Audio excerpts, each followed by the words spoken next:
Hello everyone, welcome to English Academy. I am Mitul and today we are going to discuss about reading comprehension tricks.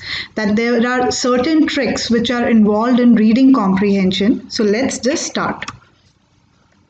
First, we'll look at the introduction. So what is a reading comprehension? A reading comprehension is an ability to analyze and understand a text. आपके सामने कोई भी एक paragraph form में या text form में, बेशक वो एक लाइन ही क्यों ना हो, अगर आप उसको समझ पा रहे हैं, आप उसको एनालाइज कर पा रहे हैं, आप उसको कॉम्प्रिहेंड कर पा रहे हैं, तो उसको हम रीडिंग कॉम्प्रिहेंशन बोलते हैं. ज़रूरी नहीं है कि रीडिंग कॉम्प्रिहेंशन जो है वो आपके सिर्फ एग्जामिनेशन पॉइंट ऑफ व्यू से हो, आपकी डेली लाइफ में भी रीडिंग कॉम्प्रिहेंशन उतनी ही ज़्यादा इम्पॉर्टेंट है.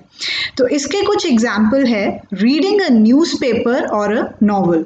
जब हम कोई न्यूज़पेपर या नॉवल पढ़ते हैं तो रीडिंग कॉम्प्रिहेंशन जो होता है वो उसके लिए भी उतना ही इम्पॉर्टेंट होता है कि एक पर्टिकुलर न्यूज़ को या एक पर्टिकुलर स्टोरी को हम कैसे एनालाइज कर रहे हैं या कॉम्प्रिहेंड कर रहे हैं. Individuals face certain problems while reading and comprehending a text. कोई भी टेक्स्ट पढ़ते हुए, कोई भी पैराग्राफ पढ़ते हुए हर इंसान कुछ प्रॉब्लम्स फेस करता है रीडिंग कॉम्प्रिहेंशन में, उसको एनालाइज करने के लिए या उसको कॉम्प्रिहेंड करने के लिए या उसको समझने के लिए. तो रीडिंग कॉम्प्रिहेंशन जो है ये ना इसीलिए आपकी ना ही सिर्फ examination point of view but daily life point of view में भी उतना ही इम्पॉर्टेंट है. अब सबसे पहले हम देखेंगे डूज फॉर रीडिंग कॉम्प्रिहेंशन. जी हाँ, रीडिंग कॉम्प्रिहेंशन करते हुए, रीडिंग कोई हम पढ़ रहे हैं उसको कॉम्प्रिहेंड करते हुए एग्जामिनेशन पॉइंट ऑफ व्यू से हमको क्या क्या करना चाहिए. पहला है identify the following in the passage, that is the subject of the passage, the gist of the passage और अबाउट whom और what the author is talking about. तो सब्जेक्ट ऑफ द पैसेज का मतलब है कि पैसेज का overall gist क्या है, एक पैसेज है वो क्या बताना चाहता है, उसका एक ओवरऑल समरी क्या है, वो basically subject of the passage होती है. Main idea of the passage, it elaborates the subject of the passage. तो एक पर्टिकुलर सब्जेक्ट है वो उसकी समरी दी गई है, लेकिन उस पर्टिकुलर पैसेज में क्या क्या लिखा हुआ है, क्या क्या इवेंट्स हैं, वो सब हमारा main idea of the passage में आते हैं. The tone of the passage, that is the manner in which the passage has been written. अब पैसेज किसी की बायोग्राफी हो सकती है, किसी इंफॉर्मेशन रिलेटेड हो सकती है, कोई स्टोरी होती है, वो बेसिकली हमें टोन ऑफ द पैसेज से पता चलता है. Identify the structural words, they tell you about the continuity, contrast and conclusion. So जब हम कोई भी पैराग्राफ में कोई चीज़ कंटिन्यू हो रही हो तो हम उसके लिए एंड जैसे कंजंक्शंस का यूज़ करते हैं. कॉन्ट्रास्ट मतलब जब हमारी दो सिचुएशन अलग अलग हुई हो तो उसके लिए हम ऑल्दो जैसे कंजंक्शन का यूज़ करते हैं. और कंक्लूजन होती है जब हम पैसेज को एंड कर रहे होते हैं. तो हमें ऐसे कुछ कंजंक्शंस का यूज़ जो है वो देखना चाहिए कि ये कहाँ कहाँ यूज़ हो रहे हैं और उस हिसाब से हमें पैसेज का वे आउट पता चलता है. Next is get the gist of each paragraph. अगर हमारा पैसेज बड़ा है और आपको समझने में कोई दिक्कत हो रही है तो आप हर एक पैराग्राफ की समरी समझ लीजिए, या तो आप अपने दिमाग में रख लीजिए या वो समरी पैसेज के एंड में लिख दीजिए कि ये पर्टिकुलर पैराग्राफ बताना क्या चाहता है, इसकी समरी क्या है. Spend time on the questions you know first. बहुत बार हम ये देखते हैं कि बच्चे जो होते हैं, स्टूडेंट्स होते हैं, वो बेसिकली जो क्वेश्चंस नहीं आते उस पे अटक के रह जाते हैं और जो क्वेश्चंस आते हैं उस पे वो टाइम नहीं देते हैं. एज अ रिजल्ट जो क्वेश्चंस हमें आ रहे होते हैं हमारे पास उनके लिए टाइम नहीं बचता. तो सबसे पहले रीडिंग कॉम्प्रिहेंशन में आप वो क्वेश्चन सॉल्व कीजिए जो आपको आते हैं. Write down all the points which you feel important. अगर आपको ऐसे लगता है कि इस पर्टिकुलर पैराग्राफ में ये पॉइंट इंपॉर्टेंट है और ये आपको कैसे पता चलेगा, पहले आप क्वेश्चन पढ़ लीजिए. क्वेश्चन आपको एक ब्लूप्रिंट दे देगा दिमाग में. उसके बाद जब आप पैराग्राफ्स पढ़ेंगे तो आपको अपने आप समझ में आ जाएगा एक क्वेश्चन के पॉइंट ऑफ व्यू से कि हाँ ये पर्टिकुलर लाइन इंपॉर्टेंट है क्योंकि कहीं ना कहीं ये क्वेश्चन में पूछी गई है. तो कोई भी पॉइंट्स अगर आपको फील होता है, अगर आपकी इंट्यूशन क्वेश्चन भी बोलती है कि भैया ये इंपॉर्टेंट है, वो बेशक आपके क्वेश्चन में आए ना आए, आप उसको भी अंडरलाइन कर लीजिए। और अगर आपको हल्का सा भी एक आइडिया है कि ऐसा कुछ चीज क्वेश्चन में पूछा गया है तो आप उन पॉइंट्स को भी अंडरलाइन कर लीजिए। Right the summary of the entire passage, आपका इंटायर पैसेज, पूरा पैसेज बोलना क्या चाहता है उसका एक निष्कर्ष लिख दीजिए, उसकी एक समरी लिख लीजिए, या तो आप अपने दिमाग में रख लीजिए या एक रफ पेपर पे उसकी समरी लिख लीजिए। Now we'll talk about don'ts of reading comprehension. So do not read, हमें क्या क्या reading comprehension में नहीं करना चाहिए। Do not read the passage first. Passage अगर आपका बहुत बड़ा है तो उसको पहले मत पढ़िए, पहले questions देखिए। Do not comprehend the examples. अगर बाई चांस कोई चीज एग्जाम्पल के थ्रू बताई गई है तो उसको comprehend, analyze मत करिए, उसका कोई फायदा नहीं होगा। रादर पूरे पैसेज को एनालाइज कीजिए। Do not memorise the passage, passage पे को मगअप ना कीजिए, ना क्रैम कीजिए, रट्टा मत मारिए, पैसेज को समझने की जरूरत है। Do not waste your time on the vocabulary, कभी कभार ऐसा होता है कि vocabulary is a vast thing और बहुत सारी पैसेजेस ऐसे होते हैं जिसमें वोकैबुलरी ऐसी आ जाती है जो हमको समझने में थोड़ी दिक्कत होती है, तो हम उस पर अटक के रह जाते हैं। उस पर अटकना नहीं है, उसका एक ट्रिक है, आपकी वोकैबुलरी हमेशा एक सेंटेंस में आती है, तो आप उस सेंटेंस, ओवरऑल सेंटेंस का पूरा मीनिंग समझने की कोशिश कीजिए, आपको उस वोकैबुलरी का एक स्लाइट आइडिया अपने आप हो जाएगा। Do not think the answer lies outside the passage, passage के बाहर आपका कभी भी आंसर नहीं होता, आपका आंसर हमेशा पैसेज के अंदर ही होता है, ये चीज हमेशा याद रखिए। Now let's solve some reading comprehension. तो ये हमारा एक रीडिंग कॉम्प्रीहेंशन है, हम सबसे पहले इसके क्वेश्चंस देख लेते हैं।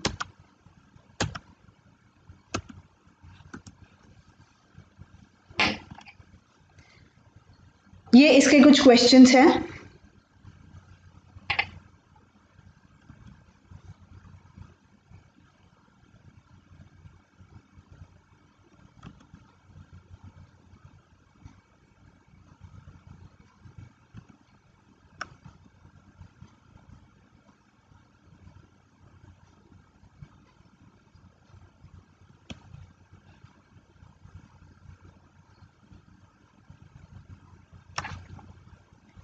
अब हम पैसेज पढ़ते हैं।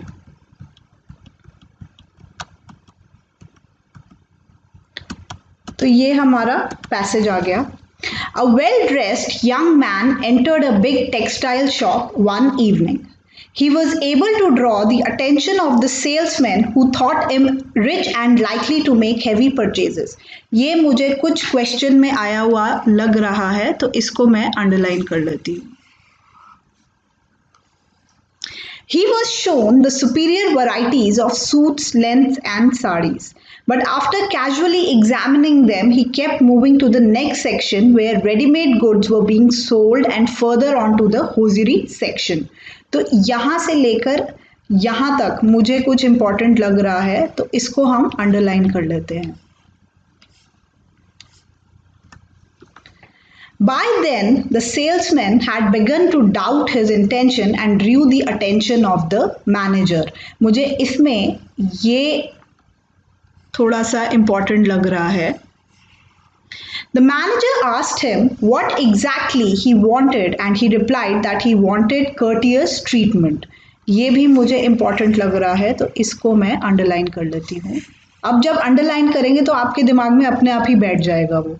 He explained that he had come to the same shop in casual dress that morning and drawn little attention.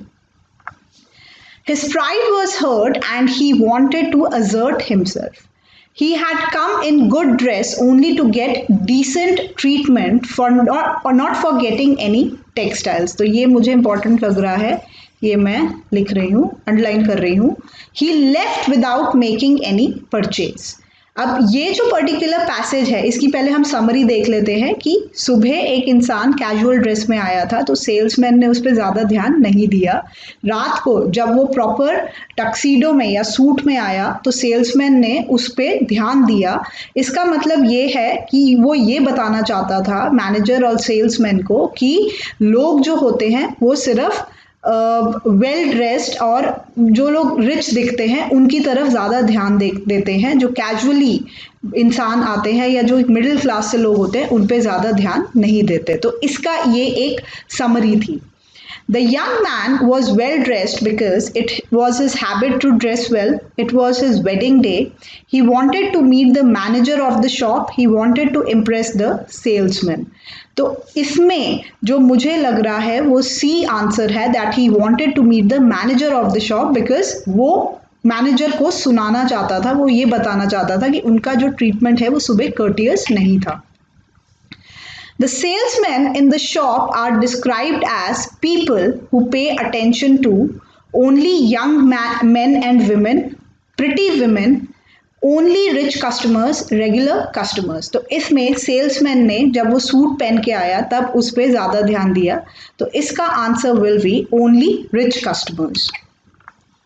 The young man moved away to the hosiery section because he was not interested in purchasing anything now, did not like the ready-made clothes, wanted better clothes, was restless. तो जो young man था वो hosiery section, regular section से hosiery section में क्यों गया? क्योंकि वो रेस्टलेस था, वो उनका एटीट्यूड देखना चाहता था। तो इसका answer is D. The manager asked the young man what he wanted. He would give him exactly what he was looking for. The salesman had drawn his attention to the indifferent attitude of the young man. He thought they could do more business with him that way. He thought the visitor was dissatisfied. तो इसमें salesman ने manager को इसलिए approach करा क्योंकि उस इंसान का जो एटीट्यूड था वो उसको सही नहीं लग रहा था। तो इसका answer will be B. The young man left without making purchases because he did not have any money, could not find any items of his choice, had come only to make a point about the indifferent attitude of the salesman towards casually dressed customers, decided to come to make the purchases later on. तो वो सिर्फ manager का ध्यान अपनी तरफ आकर्षित करना चाहता था। तो इसका आंसर है सी।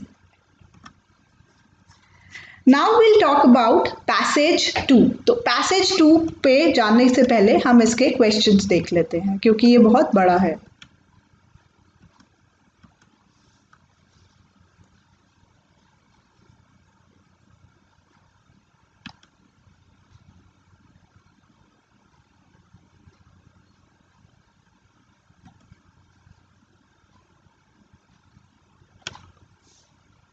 अब हम पैसेज की तरफ चलते हैं।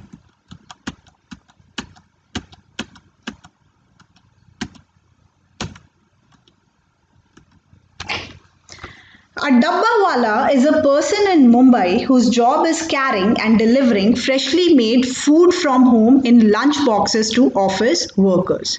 They are formally known as MTBSA, Mumbai Tiffin Box Suppliers Association, but most people refer to them as dabbawalas. ये मुझे क्वेश्चन में आया हुआ लग रहा था तो मैंने इसको अंडरलाइन कर लिया। The dabbawalas originated when India was under the British rule. तो ये जो है ये मुझे लग रहा है आया हुआ है तो मैं इसको अंडरलाइन कर रही हूँ। Since many British people who came to India did not like the local food, a service was set up to bring lunch to their offices straight from their homes. Today, businessmen in modern Mumbai use this service and have become the main customers of the dabbawalas.